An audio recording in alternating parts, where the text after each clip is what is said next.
semua. Dan ininya apa? Rapat. Ya, rapat. Nah, sekarang rukun sujud. Rukun sujud itu anggota sujud nempel itu rukun. Apa anggota rukun sujud? Anggota sujud apa? Nah, 1, 2, 3, 4, 5, 6, 7. Ini satu paket. Ya.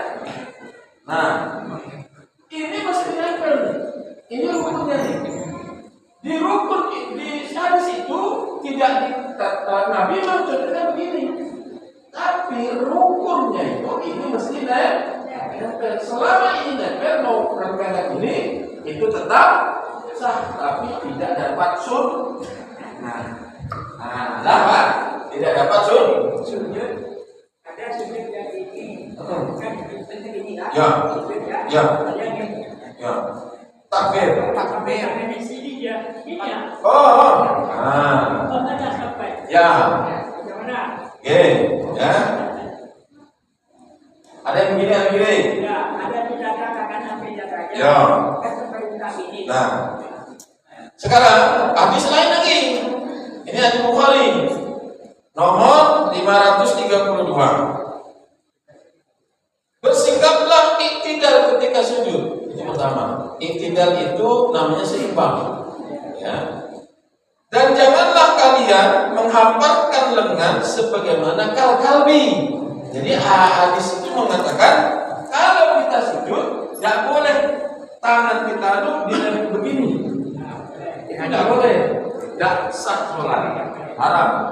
Sekarang masalahnya ada sholat yang Rasul mengajarkan sholat itu kalau sujud tangannya enggak bisa masuk apa Pak? Dalam hadis itu anak kambing bukan kucing.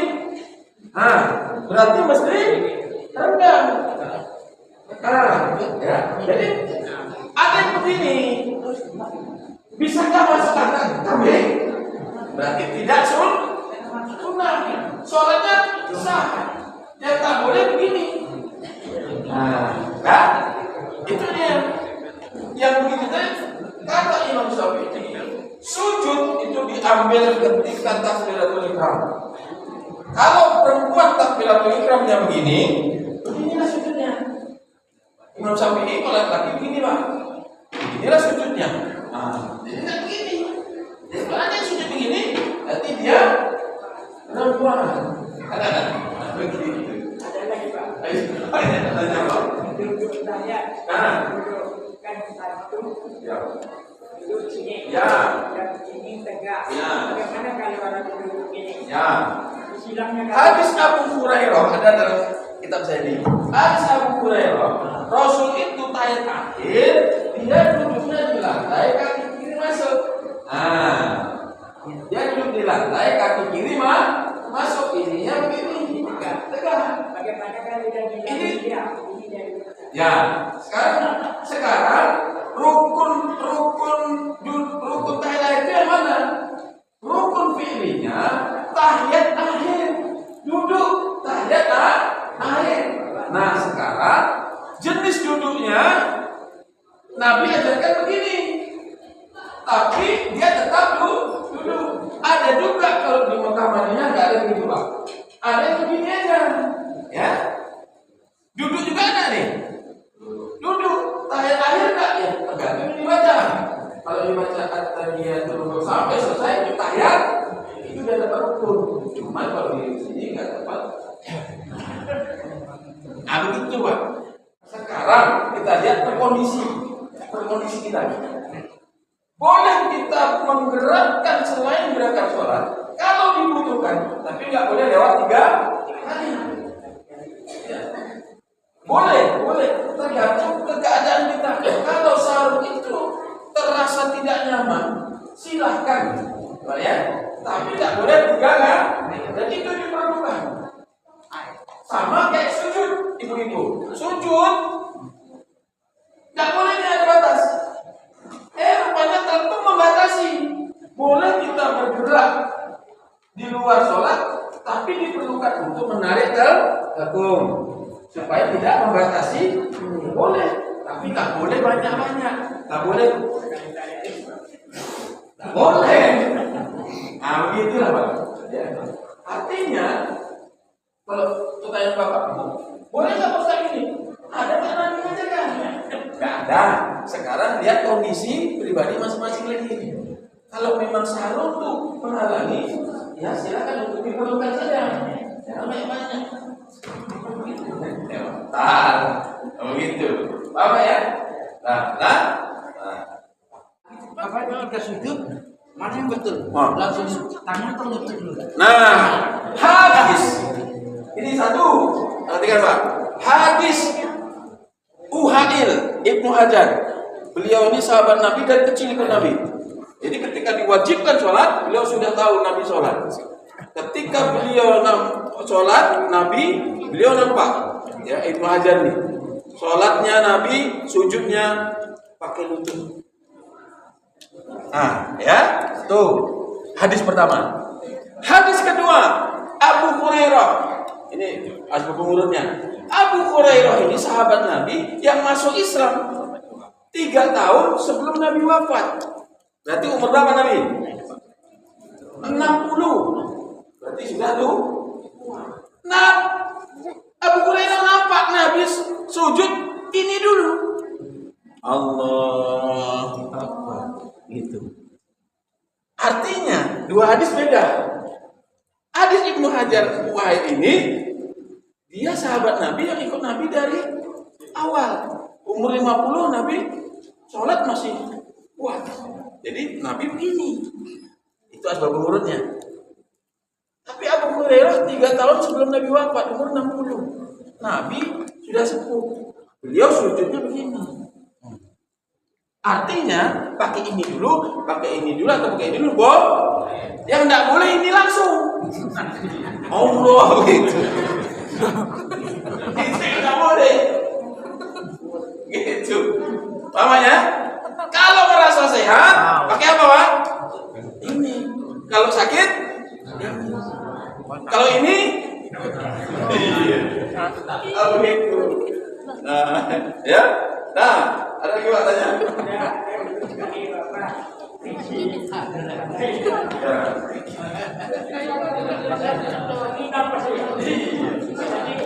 Bagaimana caranya memastikan tidak pakai tumaninah. Jadi yang melengkapi secepatnya cara itu. Itulah Pak, ya. Sekarang ini Pak. Al-Fatihah itu kan dibagi dua. Kalau ada orang masuk, Al-Fatihah itu dibagi dua. Bismillahirrahmanirrahim. Alhamdulillahirabbil alamin. Arrahmanir rahim. Maliki yaumiddin. Itu punya Allah. Bedakan Pak. Ya. Jadi satu-satu lah baca. Iyyaka na'budu wa iyyaka nasta'in. Ihdinas siratal mustaqim. Siratal ladzina an'amta 'alaihim ghairil maghdubi 'alaihim waladdallin. Itu punya kita. Jadi atur-atur lah. Karena Allah akan menjawab satu-satu. Yang kedua, kalau kita baca Al-Fatihah salah satu huruf aja Mas, enggak salah. Jadi umpamanya Pak, saya berpikir Ya. jadi imam itu tak pakai tumaninah, bagaimana tumaninah kalau sholatnya? Begini. Kalau bacaan tumaninah Bismillahirrahmanirrahim. Tumaninah. Ya. Kalau gerakan nih kata Nabi, kalau kita rukuk Allahu Akbar, ya. Rukuk pas ini lalu berhenti, lalu baca Subhanallahil azim. Subhanallahil azim itu tumaninah. Itu tumaninah. Sebenarnya tumaninah itu berhenti. Tapi kalau berhenti kita menang-menang, lebih bagus bertasbih. Tasbih Subhanallahil azim itu Pak dalam sholat sunnah kecil. Dia supaya Nabi mengajarkan itu supaya kita tumaninah. Itu pun orang yang tumaninah. Allahu Akbar Subhanallahil azim wa bihamdihi sami Allahu liman hamidah rabbana wa lakal hamd. seperti itu. Ya. Ingat Pak, dalam sholat itu rukunnya berapa? 13 itu 5 rukun qauli, 6 rukun fi'li, ya. 1 rukun qauli, 1 lagi tertib. Ada sunnah abad. Mana sunnah abad itu? Sunnah abad itu sunnah besar. Yang mana?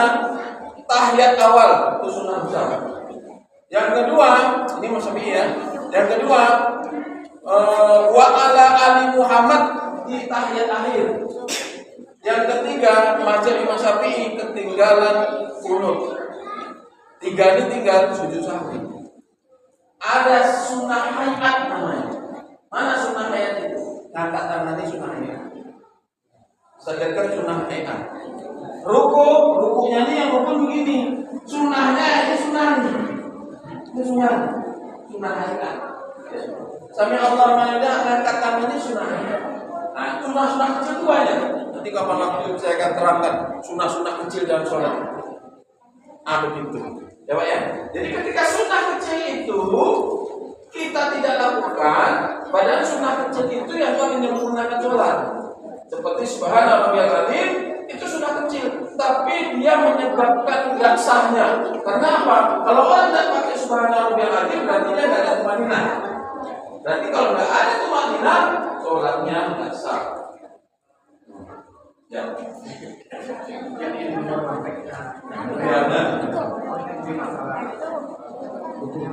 Ya. Rukun qauli. Kalau kita kan kejar dia akan ada Begini Mas. Dalam bermakmum, berimam, yang ditanggung oleh imam itu Fatihah. Rukun qauli yang ditanggung, takbiratul ihram tanggung sendiri. Maka takbir itu tidak boleh salah. Ya, apa yang salah takbir nih? Saya kaji dulu sedikit. Ketika kita takbir baca itu salah. Takbir itu huruf pertamanya apa? A. Bukan O. Kalau O Pak, salah takbir. Itu salah takbir pertama O. Lalu dipanjangkan kan? Itu salah. Harusnya lalu barnya dipanjangkan. Akbar itu salah. Rukun qaulinya kenapa? Itu dia. Yang kedua rukun qauli kedua Fatihah. Tapi Fatihah kita kan imam. Kalau imamnya cepat baca ayat, kita belum selesai. Alhamdulillah, intinya shiratal mustaqim. Lalu imam Allahu Akbar, ya. Kalau imam Malik sama imam Ahmad tidak penting baca Fatihah kalau udah bermakmum, imam. Tapi kalau imam Syafi'i mesti baca Fatihah. Tapi kalau imam sudah mulai takbir intikal, kita mesti ikut. Karena makmum dan imam 4 undang-undangnya. 1, makmum tak boleh membarengi imam. Tahu membarengi imam? Allah, kita juga Allah itu membarengi. Terlarang. 2, makmum tidak boleh terlambat dengan imam. Kan banyak orang sujud terakhir itu Pak, masih doa ya, imam sudah tahiyat akhir. Ya, terlambat kita dengan imam. Yang ketiga, makmum mengikuti imam. Mengikuti imam apa? Ketika walaupun Fatihah kita belum selesai. Allahu Akbar, kita mesti mengikuti. Nah, itulah undang-undangnya. Yang tidak boleh makmum mendahului imam. Yang haram sholat. Jadi kalau Fatihah kita belum selesai, imam sudah intikal, kita ikuti. Subhanallah wa bihamdika, asyhadu an la ilaha illa anta, astaghfiruka wa atubu ilaik. Assalamualaikum warahmatullahi wabarakatuh.